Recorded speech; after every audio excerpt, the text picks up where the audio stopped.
More than 1,500 Alice Cooper fans were rocking out over the weekend at the Cold Lake Imperial Oil Centre. Now, while the fans enjoyed some timeless classics from the rock legend, they also came to support Habitat for Humanity. Fraser Snowden has more. Along with sparks and fire, the 65-year-old rock star proved to Cold Lake he can still rock. It's amazing. You got to think about how small Cold Lake is in the scale of everything else. And he could have went to Edmonton or Calgary and bypassed us completely. When he came to Cold Lake, he must have heard about everyone else having success with their concerts, and I'm glad he came.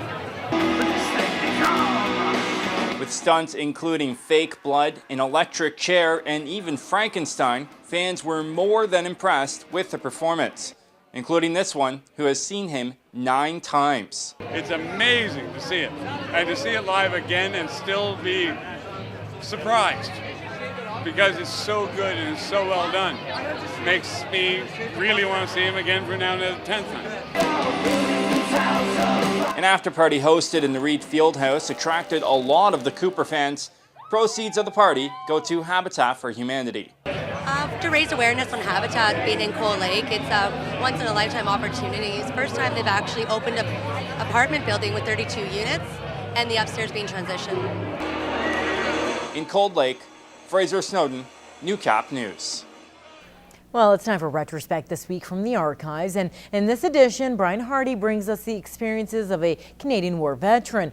As well, we look back to when Cold Lake Air Base had to prepare for war.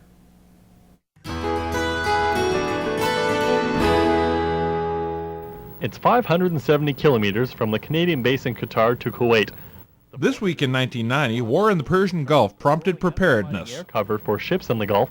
The pilots have been inoculated, informed of cultural differences, and are all generally prepared and ready to go. I think everybody's a little bit nervous about what's going on because, there's a lot of talk of war and stuff like that, and there's a good chance that you might not be, coming back. If war does break out in the Persian Gulf, this will be the first time that Canadian pilots and equipment have seen action since World War II. That doesn't bother the 416 Squadron, as that is what they were trained for. And with the CF-18 jet, they say they'll have the best fighter plane in the Persian Gulf. At CFB Cold Lake, I'm Mike Long for NewsHour. It's November 2004, and we remember alongside a Canadian war vet. I always knew the significance of Remembrance Day because my grandfather, I lived with him for 18 years before I got to join the Army. And we always went to Remembrance Day ceremonies with him. Jerry Conlon comes from a lineage of Canadian soldiers dating back to World War I. It's a line that he joined in 2002 when he headed to Afghanistan. A rewarding experience, Conlon says, but one that came with a heavy personal cost. In one day, we had 3 of my good friends were killed. One of my very respected sergeants were killed during a firefight we had with Taliban insurgents.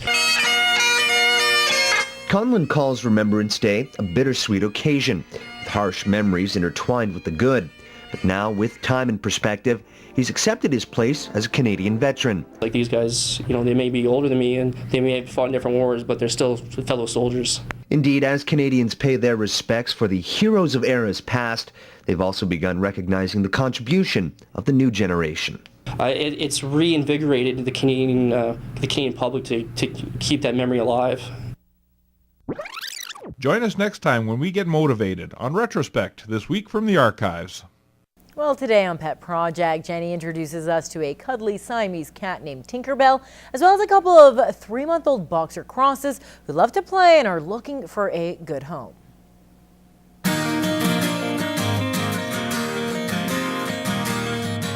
These two are Maya and Tara. They're 3-month-old Australian Kelpie boxer crosses. They are so much fun. These girls are spayed, up to date on vaccinations, microchipped, and they're also tattooed. These girls love to play with their squeaky toys, and they also love to run and play together. Come on down to the SPCA and check them out. They'll be sure to steal your hearts. This Friday on November 15th, the Lloydminster Leisure Centre will be doing a fundraiser for the Lloydminster and District SPCA by having a late night swim from 9 to 11 p.m. All admissions will be donated to the SPCA.